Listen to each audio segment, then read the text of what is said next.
Bakit lang? Oo, may kailangan ko na pala.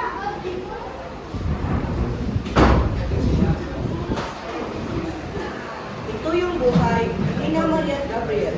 Araw-araw, umaaway ang kanilang magulang na parang wala nang tumamakalan sa kanilang bahay.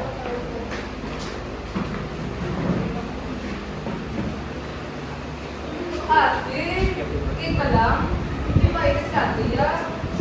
Okay lang po, gusto ko naman. Okay lang po ate. Okay pa lang. Oo, okay, okay.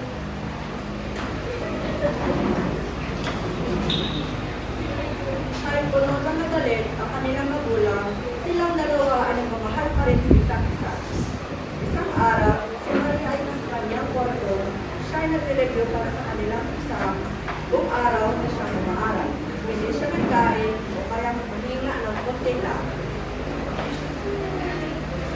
Ate, tama na na. Tayo ko man ang exam. Bilang na daw ko nyo lang pala. Wala ka ganang taon. Hindi na ako. Ang bato nga. Gabriel, Maria, dito ko muna yung lola niyo.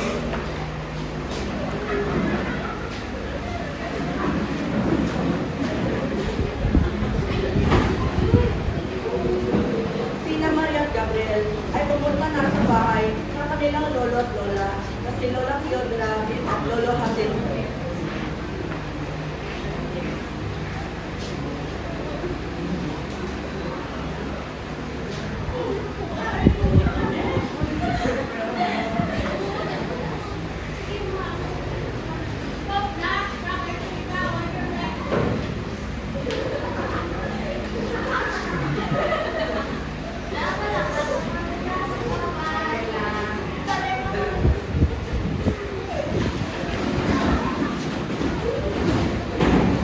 Nung nakauwi na sila, si Maria ay pumunta sa kanyang kwarto at siya lang din na. Bigla lang sumigaw ang kanilang tatay na kanilang anak. Gabriel! Ano ni grades mo?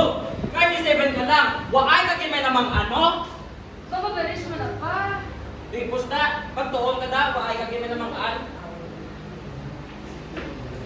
Pa, ano naman si Gabriel? Pulos bata na, 87 ang grades yan. Hindi mo sa asa na dami kita sa iba.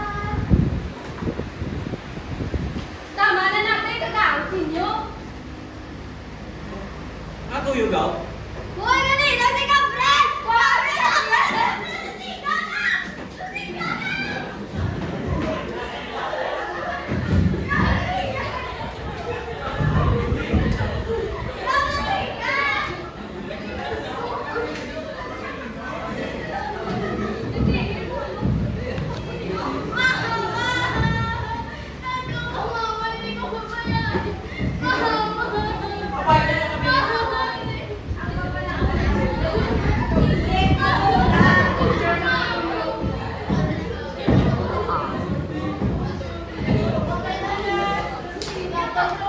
Joy, di kami, no?